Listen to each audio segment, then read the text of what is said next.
Assalamualaikum. This is Muhammad Numan here. Welcome back in Comprehensive Life. आज हम class 9 का छठा लेक्चर स्टार्ट करेंगे, जिसमें हम पढ़ेंगे कि science as a collaborative field. तो बगैर वक्त ज़ाय किए हम चलते हैं अपने टॉपिक की जानिब।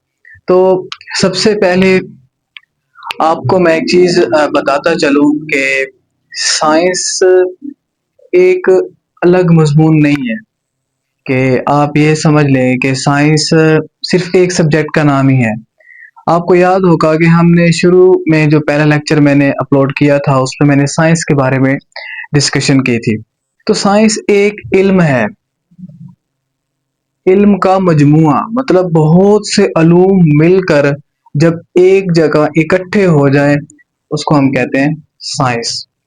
अब वो chemistry, bio, physics, math, stat जो भी है, जब सारे इल्म एक जगह इकट्ठे हो जाएं तो उसको आप क्या कहेंगे? साइंस। अब जैसा कि इस टॉपिक में है कि कोलैबोरेटिव फील्ड। अब कोलैबोरेटिव से मुराद है कोलैबोरेट करना, मिलजुल कर काम करना। मेल जोल मतलब बहुत सी फील्ड, बहुत से शोबे जब आपस में मिलजुल कर काम करते हैं तो वो साइंस कहलाते हैं। इस टॉपिक के हवाले से बात कर रहा हूँ। तो इस पूरे टॉपिक को समझने के लिए मैं आपको एक सबसे पहले एग्जांपल देता हूँ ताकि आपको इसको समझने में आसानी हो। देखें, फर्ज कर लें आप एक घर बनवाते हैं, एक घर बनाते हैं, घर।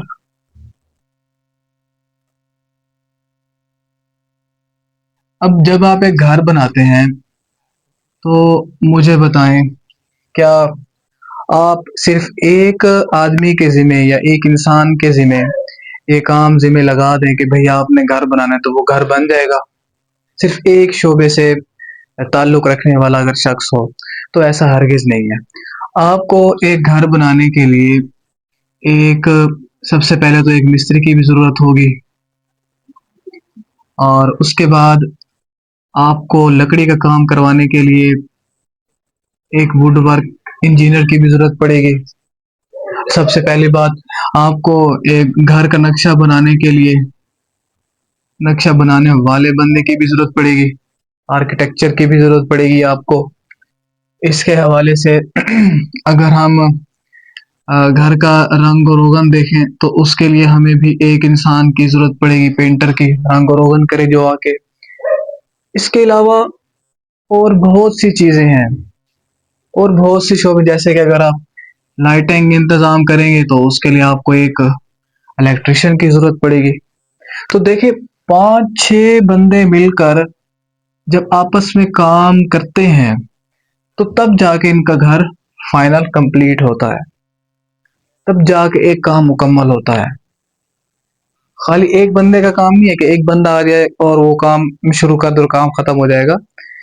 ऐसी बात नहीं है, बहुत से आदमियों ने मिलकर काम किया, बहुत से शोबों से मुंसलिक लोगों ने मिलकर आपस में कोलैबोरेट किया तो फिर उनका घर जो था ये कंप्लीट हो गया। तो ऐसे ही साइंस भी कोलैबोरेटिव फील्ड है। इसके लिए भी बहुत से शोबे, बहुत से साइंटिस्ट जुड़े होते हैं आपस में काम करने के लिए, फिर जाकर इनका जो प्रोजेक्ट है ये कंप्लीट होता है। तो अब चलते हैं अपने टॉपिक की जानिब। अब आपको समझने में थोड़ी बहुत आसानी होगी। देखें, सबसे पहला है हमारा जो कि आपकी बुक में दिया गया है, वो है ह्यूमन जीनोम प्रोजेक्ट। सबसे पहले तो आपको जीनोम का पता होना है। जीनोम मीन के आपने इसमें जेनेटिक्स पढ़नी है, मतलब जीन की स्टडी करनी है, जीन की। अब जीन से मुराद अब इसमें ये होगा कि जीन में आप जो जेनेटिक्स में सबसे पहले आप इसमें डिस्कस करते हैं वो डीएनए को करेंगे, आरएनए को करेंगे और प्रोटीन वगैरह, इनको हम डिस्कस करते हैं जेनेटिक्स में, जीनोम में। तो अब जीन जेनेटिक्स क्या है? जीन्स से मुराद ये है कि आपकी खुसूसियात, ट्रेड्स। जेनेटिक्स में हम ट्रेड्स के बारे में पढ़ते हैं, ट्रेड्स के, जैसे कि वालिदैन की खुसूसियात का औलाद में मुंतकिल होना। मैंने पहले भी डिस्कस किया था प्रीवियस लेक्चर में कि आंखों का कलर वगैरह हो गया, कद वगैरह हो गया, जिल्द की रंगत हो गई, वगैरह वगैरह। ये सारी चीजें किस में आती हैं?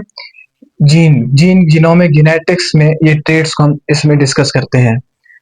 तो ये सारे का सारा जो ये प्रोसेस था, जीनोम का जो प्रोजेक्ट था, ये 2003 में कंप्लीट हुआ। 2003 में कि डीएनए के बारे में तमाम इंफॉर्मेशन साइंटिस्ट ने हासिल कर ली।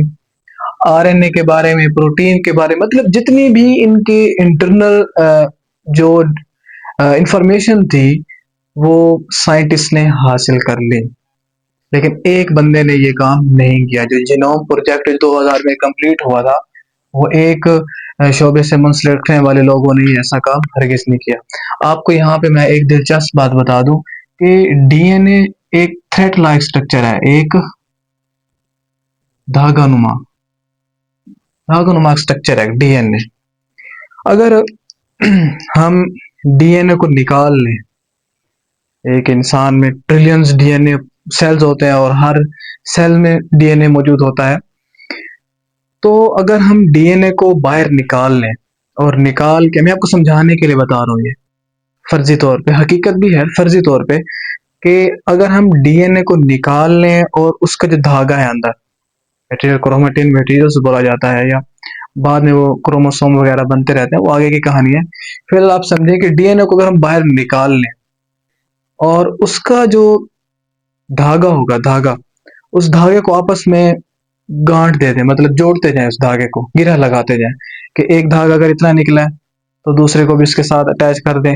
ऐसे हर सेल के धागे को, हर सेल के डीएनए के धागे को आपस में जोड़ते जाएं, जोड़ते जाएं, जोड़ते जाएं। ये इतना लंबा धागा बनेगा कि आप पूरी जमीन के 1,80,000 चक्कर लगा सकते हैं एक इंसान में मौजूद डीएनए के, तकरीबन बात कर लूं मैं। तो अल्लाह ताला ने कितना बड़ा निजाम हमारे अंदर रखा है, इसीलिए अल्लाह ताला कहता है कि गौर और फिक्र करो। बहरहाल, इंफॉर्मेशन थी छोटी सी, मैंने बता दी आपको। अब जीनोम प्रोजेक्ट जो था, जीन्स के बारे में स्टडी करना, अब इसके लिए आपको एक मॉलिक्यूलर बायोलॉजी से ताल्लुक रखने वाला बंदा भी चाहिए आपको, तो आपको मॉलिक्यूल्स के बारे में बताए। जैसे कि मैंने बताया डीएनए, आरएनए, प्रोटीन्स वगैरह, ये इनके बारे में आपको बताए। और जेनेटिक्स, जीन्स के बारे में आपको बताए। और इंफॉर्मेटिक्स, मतलब जो कंप्यूटर साइंस से ताल्लुक रखने वाले होंगे, वो सारा डाटा कलेक्ट करेंगे और उनका इस्तेमाल बताएंगे कि ये कैसा है। देखिए, कंप्यूटर साइंस के आने के पहले, या फिर इंफॉर्मेटिक्स के आने से पहले, क्या हमें पता था, जब माइक्रोस्कोप नहीं थी, कि हमारे अंदर मौजूद डीएनए है और उसमें ये धागा भी है, वगैरह वगैरह? हमें कुछ नहीं पता था। ये सारे का सारा कब मुमकिन हुआ? जब टेक्नोलॉजीज ने तरक्की की और इससे मुंसलिक बहुत से शोबे हैं। जैसे कि सबसे जो मेन इसमें है वो है कंप्यूटर साइंस, जिसने वाज़े तौर पे हमें बताया कि आपके सेल के अंदर ये मामलात होते हैं, या आपका सेल किस तरह से आपके जिस्म में अपना फंक्शन परफॉर्म करते हैं। उसके ये था। अब देखें, अब इसमें हमने molecular biology, genetics, informatics and computer science, ये आपकी बुक में मेंशन है कि इन फील्ड से ताल्लुक रखने वाले जो बंदे थे, उन्होंने आपस में मिलकर काम किया, फिर जाकर उन्होंने ह्यूमन जीनोम प्रोजेक्ट कंप्लीट किया 2003 में। नेक्स्ट है हमारे पास climate change research. Climate mean आबो हवा। अब आबो हवा कब तब्दील होती है? जब हमारे यहाँ बहुत से मौसम में तब्दीलियां आ जाती हैं, जैसे कि सर्दियों का पहले आ जाना, गर्मियों का पहले आ जाना, वक्त की रद्दोबदल, बारिशों का मौसम चेंज हो जाना, हवाओं का मौसम चेंज हो जाना, इन सब से हमारे इर्द गिर्द की जो आबो हवा है उस पर बहुत इफेक्ट पड़ता है। अब इसको कम करने के जो तरीके हैं, रिसर्च मतलब उसके बारे में तशखीस, उसके बारे में जांचना, क्लाइमेट चेंज के बारे में किस तरह से इसमें तब्दीली आ सकती है। तो इसमें एक बंदे का काम नहीं है कि आप एक बंदे को कह दें कि भाई आपने इसमें चेंजिंग लेके आनी है, आपको क्लाइमेट तब्दील करना है और आपको हम ये जॉब देते हैं और आपने करनी है। तो वो एक बंदा कभी भी नहीं कर सकता। अब उसके लिए क्या है कि आपको एटमॉस्फेरिक साइंस से रिलेटेड भी चाहिए होगा, जो कि हमारी मौजूद एटमॉस्फेयर हमारे ऊपर है, इसके इफेक्ट को कम करे। जैसे कि अगर हम देखें कि आजकल पहले की निस्बत हमारे यहाँ जो ईंधन था, फ्यूल था, इसका इस्तेमाल बहुत ज़्यादा था। आप मोटरसाइकिल देखते हैं या फिर जो सबसे ज़्यादा धुआं छोड़ने वाली गाड़ियां हैं, उनकी निस्बत हमारे क्लाइमेट चेंज पर बहुत इफेक्ट पड़ता था, क्लाइमेट पर, आबो हवा पर। और उसके निस्बत जो फैक्ट्रीज थी उनमें भी धुआं वगैरह सब चीज़ें क्लाइमेट पे इफेक्ट पड़ता था। लेकिन इनको कम करने के लिए बहुत से तरीके अपनाए गए, जैसे कि व्हीकल्स की बात की जाए तो यहाँ पर इलेक्ट्रिक व्हीकल्स आ गई। और इसके बाद ऐसे अगर बिजली की बात की जाए तो सोलर सिस्टम आजकल के दौर में बहुत इंपॉर्टेंट रोल प्ले कर रहा है। तो ये सारी की सारी चीज़ें इसमें आ जाती है। एटमॉस्फेरिक साइंस मतलब क्लाइमेट को चेंज करने में बहुत हेल्पफुल है। अब उसके बाद है इकोलॉजी।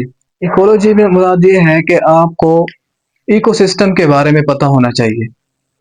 इकोसिस्टम से ताल्लुक रखने वाला आपको बताएगा कि इकोसिस्टम हमारा जो इन्वायरमेंट है, इन्वायरमेंट इकोलॉजी मतलब ओक्योस से निकला है ये लफ्ज, कि आपके माहौल में क्या हो रहा है, जो आपको इसके बारे में फुल गाइडेंस दे, इंफॉर्मेशन दे कि आपके माहौल में ये हो रहा है और इसके मुताबिक आपने ये करना है। अब क्लाइमेट अब क्लाइमेट चेंज को जो हमने किया कि एटमॉस्फेरिक पे हमें कंट्रोल करने का पता हो, और इकोलॉजी के बारे में इल्म हो हमें, और इकोनॉमिक्स माशियात के मुतालिक भी हो, और सोशियोलॉजी हमारे माशरे में जो तब्दीलियाँ आती हैं उनके बारे में इल्म होना चाहिए। इसके बाद ही हम मुमकिन हो सकेगा कि हम जो हमारी आबो हवा है इसको कंट्रोल किया जाए, इस पर हम काफ़ी ग्रिप कर सकते हैं अगर हम कोलैबोरेट कर लें आपस में।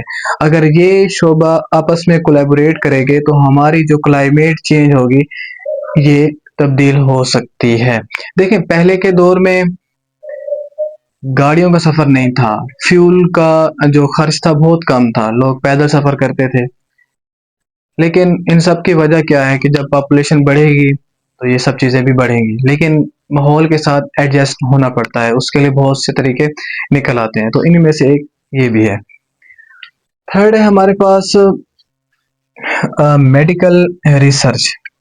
ये मेडिकल रिसर्च में आपकी बुक में जो एग्जाम्पल ली गई है वो है कैंसर की। अब कैंसर के बारे में जो स्टडी करता है या फिर उसका बारे में जो रिसर्च करता है उसको बोलते हैं ओनकोलॉजिस्ट। ओनकोलॉजिस्ट। अब एक बंदा, अगर आपके मरीज को कैंसर है और आप कह दें कि भाई डॉक्टर को कि आपने इसका इलाज करना है, तो वो सिर्फ ऑन्कोलॉजिस्ट नहीं कर सकता। मेन तो होता है वही, मतलब ऑन्कोलॉजिस्ट जो आपको बाहर फुल गाइडेंस देता है, वो ऑन्कोलॉजिस्ट ही होता है जो कैंसर के बारे में बताता है। लेकिन जो बाकी चीजें हैं, जो उसके बाकी हेल्पर्स होते हैं, अगर वो ना हो तो ऑन्कोलॉजिस्ट किसी काम का नहीं है। अब कैसे कि फर्ज कर लें, इधर देख लें बल्कि आप, कि बायोलॉजिस्ट बताएगा कि किस तरह से आपके अंदर जो सेल्स हैं वो काम कर रहे हैं, और इसके बाद बायोकेमिस्ट आपको बताएगा, मॉलिक्यूल्स के बारे में बताएगा ये आपको कि आपके अंदर रिएक्शन किस तरह से हो रहे हैं। और इस तरह जेनेटिक्स मैंने ऊपर जिक्र किया है, जेनेटिक्स जीन की स्टडी के बारे में फार्माकोलॉजिस्ट बताएगा आपको, मेडिसिन के हवाले से कि मेडिसिन आपके जिस्म के अंदर क्या असर कर रही है, कैसे काम कर रही है। इसके बाद स्टैटिस्टिशियन, स्टैट का बंदा आपको इसका पूरे डाटा का एनालाइज करके बताएगा कि इतने परसेंट ये कैंसर डेवलप हुआ और इतने परसेंट ये जो आपका कैंसर है ये काफी हद तक कम हुआ। ये सारी चीजें सारे मिलकर काम करते हैं, फिर जाके आपका ये मेडिकल रिसर्च में जो कैंसर का इलाज है ये मुमकिन होता है। उम्मीद है आपको मेरी बातें समझ आ रही होंगी। उसके बाद हम चलते हैं रोबोटिक्स एंड आर्टिफिशियल इंटेलिजेंस, जिसको आप एआई भी कह सकते हैं, बहुत डेवलप कर चुकी है एआई, बहुत। कि आजकल के दौर में आर्टिफिशियल इंटेलिजेंस बहुत आगे है, बहुत आगे। अब इसमें रोबोटिक्स की बात की गई है कि रोबोटिक्स से मुराद ये है कि इंसानों जैसे रिमोट बनाना रिबोट बनाना, सॉरी। जैसे कि अगर आप पहले के, आज के 20-30 साल पीछे चले जाएं, तो पहले एक टीम वर्क हुआ करता था। सारे, अगर फर्ज कर ले एक फैक्ट्री ले लें, उसमें बहुत से आदमी मिलजुल कर काम करते थे, बहुत काम करते थे। जैसे कि आप फैक्ट्री में, मैंने एग्जांपल दी कि आपस में मिलजुल कर काम करते थे, कोई भी बंदा फ्री नहीं होता था। लेकिन उनकी जगह अब फिर फर्ज कर ले एक फैक्ट्री में 30 बंदे काम कर रहे हैं, फिर वहां पे एआई की एक छोटी सी टाइप आई, टर्म आई, जिसको हम मशीन कह सकते हैं। तो मशीन ने मजदूरों की जगह काम कर दी, मशीनें काम करने शुरू कर दी। तो इससे इंसान जो थे वो कम हो गए काम करने के लिए। मतलब जहाँ पे 30 काम कर रहे थे, वहां पे अब 10 काम करेंगे, बाकी के काम जो था वो मशीनों ने संभाल लिया। लेकिन जो ये रोबोटिक्स एआई आए हैं, इसने अब इंसानों जैसे रोबोट्स बनाए हैं कि जो बिल्कुल इंसान जैसा काम करे, इंसान की फीलिंग को समझ सके, इंसान के जज्बात को समझ सके, इंसान के माइंड को रीड कर सके। अगर आप हंस रहे हैं तो वो भी हंसना शुरू कर देगा। तो ये सारी चीजें, तो अब ये चीजें आ चुकी हैं, लॉन्च भी हो जाएंगी। लेकिन इसके लिए भी बहुत से शोबाजात से ताल्लुक रखने वाले साइंटिस्ट की जरूरत पड़ती है। जैसे कि पहले है कंप्यूटर साइंस, जो कि इसमें मोस्ट इम्पोर्टेंट है। कंप्यूटर साइंस के, कंप्यूटर के हवाले से इसमें सारा डिस्कशन की जाती है। इंजीनियरिंग, अब इंजीनियर से मुराद वो डेवलपमेंट बताएगा कि इसके इंजीनियर के, इसका डिज़ाइन कैसा होगा, और इसमें क्या क्या चीज़ें इस्तेमाल होंगी। ये सारा काम किसका होगा? इंजीनियर करेगा, इंजीनियर का बंदा। अब मैथमेटिक्स इसमें ये भी इन्वॉल्व होगा, हिसाब किताब सारा कुछ। और न्यूरो साइंस, अब न्यूरो साइंस से मुराद है कि जो दिमाग पढ़े, दिमाग के मुतलिक आपके नर्व्स को देख, जज्बात को, इजहार जो था, एहसासात को समझ सके। उसके बाद है साइकोलॉजी, ये भी इसी में जज्बात में आ जाता है, एहसासात वो उसमें दिमाग में आ जाएगा, जज्बात, एहसासात वगैरह वगैरह। अब ये सारी की सारी चीजें जो रोबोटिक्स हैं, ये अब एआई के थ्रू होते जा रहे हैं। जैसे कि अब हम देखें, अब एआई से आप कुछ भी अब जो आप इस्तेमाल करते हैं चैट, फॉर चैट के लिए, ये भी बहुत है। आपको 1 सेकंड लगता है कि आप अपनी जो तस्वीर है या फिर कोई भी वीडियो है, आप जनरेट करवा लेते हैं उससे। इससे पहले कि आपको बहुत से सॉफ्टवेयर की जरूरत पड़ती थी, फिर जाके आपकी एक तस्वीर निकलती थी। लेकिन अब कुछ सेकंड में आपकी एक तस्वीर बगैर सॉफ्टवेयर यूज किए बन के आ जाती है। ऐसे रिपोर्ट्स हैं। आप बाहर के ममालिक में आपने अक्सर वीडियोस देखते होंगे कि वहाँ पे रोबोटिक्स कार आई हुई है आजकल। आप वहाँ पे एड्रेस टाइप करें, वो खुद ब खुद आपको वहाँ पे छोड़ देगी सेफ। कोई एक्सीडेंट का खतरा नहीं होगा उसकी तरफ से, बाकियों की तरफ से तो नहीं कह रहा, उसकी तरफ से कोई खतरा नहीं होगा, आप सेफ होंगे। और ऐसे ही बहुत सी और चीजें हैं, व्हीकल्स होगी, मशीन्स होगी। और एआई में आप उसको लैंग्वेज जो है, वो भी आपकी लैंग्वेज को समझेगा, जो रोबोट्स होगा। आप कोई भी लैंग्वेज बोल लें, फर्ज कर लें आप एक लाइब्रेरी जाते हैं और कहते हैं मुझे ये बुक ला कर दो, ये मुझे इस रैक तक पहुंचा दो जहाँ पे ये बुक पड़ी है, तो वो आपको ऑटोमेटिकली पहुंचा देगा। तो ये सारे सारे काम जो हैं, ये इंसान के जैसे करना है।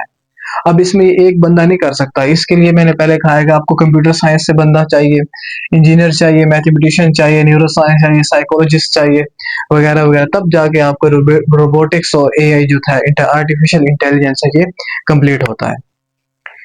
उसके बाद है स्पेस एक्सप्लोरेशन, खला। नाम तो सुना होगा आपने, स्पेस, जिसमें ग्रेविटी जो होती है वो ना होने के बराबर होती है। इंसान वहाँ हवा में तैर सकता है या फिर उड़ सकता है, जो भी कह लें आप। अब ये इसका एक इदारा है नासा, अमेरिका की तरफ से एक इदारा है जो कि खला में मौजूद चीज़ों के बारे में इंफॉर्मेशन कलेक्ट करता है, और इनका ये इंटरनेशनल स्पेस स्टेशन है, जहाँ पर बहुत से वर्कर मिलकर वहाँ पे काम करते हैं स्टेशन में, और खला के बारे में इंफॉर्मेशन फराहम करते रहते हैं। अब साइंस का इससे बहुत कनेक्शन है, स्पेस से इंटरनेशनल जो है इसका।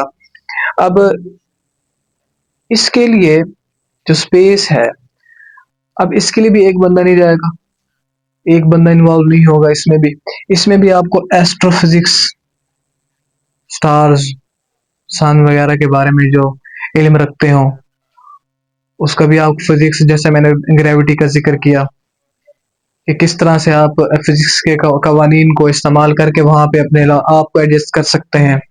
और प्लानिटरी साइंस, मतलब जो इर्द गिर्द मौजूद चीजें हैं, स्टार्स, मून, सन या और जो सियारे हैं उनके बारे में स्टडी करने वाला इंजीनियर, जो पहले ऊपर मैंने बयान किया है, बायोलॉजी, जानदारों के बारे में, जरासीम के बारे में इल्म वगैरह हासिल रखने वाला, और मेडिसन, डॉक्टर वगैरह हो गया, क्योंकि वहां पर भी बहुत सी चीजें आपको मुतवक्के हैं कि आपको लाक हो जाए और आपके जिस्म पे कोई इफेक्ट पड़ सकता है, तो इसके लिए आपको एक डॉक्टर की जरूरत होगी, वगैरह वगैरह। ये सब चीजें मिलकर फिर जाके एक स्पेस एक्सप्लोरेशन ये कंप्लीट होता है। तो ये आज का हमारा लेक्चर था, जिसमें हमने साइंस को एज अ कोलैबोरेटिव फील्ड के तौर पर पढ़ा कि साइंस एक इल्म नहीं है, बल्कि इल्म का मजमुआ है। बहुत से अलूम जब एक जगह, बहुत से नॉलेजेस जब एक जगह इकट्ठे हों तो उसको हम कहेंगे साइंस। तो उम्मीद है आपको ये लेक्चर अच्छी तरह से समझ आ गया होगा। चैनल को लाइक, सब्सक्राइब और शेयर कर दीजिएगा। मिलते हैं नेक्स्ट वीडियो में, तब तक के लिए अल्लाह हाफिज।